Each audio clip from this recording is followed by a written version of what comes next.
Assalamualaikum warahmatullahi wabarakatuh. Jadi di video ini saya akan bahas mikrofon dinamik yang bentuknya sepintas mirip seperti Shure SM7B. Dan mikrofon dinamik ini punya dua koneksi, yaitu XLR dan USB-C. Untuk itu simak terus videonya dan jangan pergi-pergi. Nah, beberapa waktu lalu saya kebetulan iseng cari mikrofon budget di marketplace yang harganya itu under 500.000. Tapi saya pengen yang jenis dynamic, karena kebetulan di rumah saya sering banget ada anak-anak yang lagi main bola di depan. Jadi kalau pakai mikrofon kondenser, suara mereka ikut masuk rekam. Makanya saya pengen punya mic alternatif, yaitu mikrofon dynamic USB, yang memang secara karakter tidak begitu sensitif seperti mic kondenser, agar suara background noise tidak masuk saat merekam.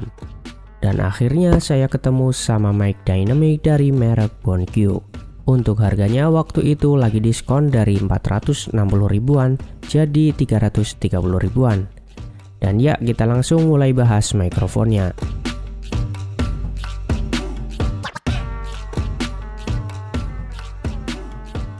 Di dalam paket pembelian, teman-teman akan dapat satu unit mikrofon dynamic ini yang punya model S338 USB Dynamic Microphone. Lalu dapat juga satu stand mikrofon yang pakai drat ukuran 3/8. Kemudian dapat juga satu kabel XLR male to female dan juga dapat satu kabel USB-C to USB-A beserta adapter USB-C-nya. Tak ketinggalan satu buku manual dari mikrofon ini. Lanjut ke spesifikasi. Mic ini merupakan mic dynamic yang menggunakan polar pattern cardioid, yang mana akan mempick up suara dari arah depan mikrofon dan mereject suara dari samping kanan, kiri, serta belakang mikrofon. Dan untuk detail spesifikasi yang lain akan saya tampilkan dari keterangan di kardus packagingnya. Setelah dipasangkan stand mikrofonnya, tampilannya akan seperti ini. Di bagian grill mikrofon sudah terpasang busa pelindung bawaan yang punya panjang 7 cm. Sedangkan untuk panjang dari grillnya sendiri kira-kira 6,5 cm. Di bawah grill terdapat sebuah RGB light yang warnanya akan berganti secara otomatis. Kemudian di bawahnya lagi ada tombol kapasitif yang fungsinya sebagai tombol mute. Cara pakainya juga tidak perlu ditekan, cukup disentuh satu kali saja. Kalau di mode mute, RGB akan mati seperti ini. Terus kalau kita sentuh satu kali, mic-nya jadi on dan RGB-nya juga kembali on.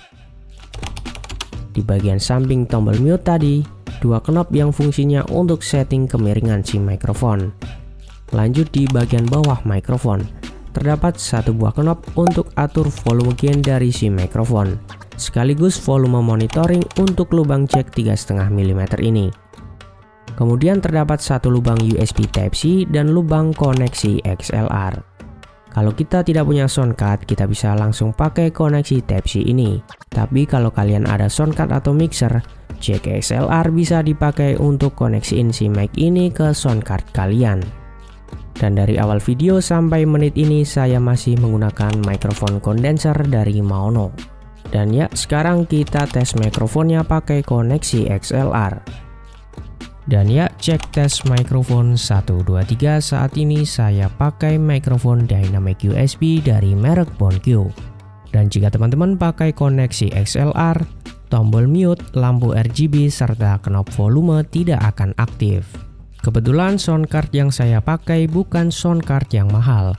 Ya, cuma sekedar sound card kelas budget yang penting bisa dipakai buat bikin konten. Dan suara yang dihasilkan dari mikrofon dicolok ke sound card adalah seperti ini. Memang terdengar ngebas daripada mic sebelumnya, karena mic sebelumnya yang saya pakai merupakan mikrofon kondenser yang karakternya itu bright atau frekuensi mid ke high-nya lebih terasa. Untuk mikrofon dinamik ini karakternya mid ke low-nya lebih terasa. Dan hasilnya memang mirip seperti kalau kalian dengar di radio-radio atau podcast. Atau bisa dibilang suaranya itu warm atau ngebas. Cek mic 1, 2, 3 dan ya seperti inilah hasil suaranya jika pakai koneksi USB. Kemudian untuk RGB-nya aktif dan tombol mute-nya juga aktif. Lalu untuk settingan gain mic-nya bisa dilakukan di sini, tapi kekurangannya di sini tidak ada indikator seberapa besar level gain-nya. Dan ya itulah tadi review singkat dari mikrofon USB Dynamic dari merek Bongo. Jika teman-teman merasa terbantu dari video ini, tekan tombol like, dan jika teman-teman tidak suka, tekan tombol dislike. Akhir kata, wassalamualaikum warahmatullahi wabarakatuh. Bye-bye.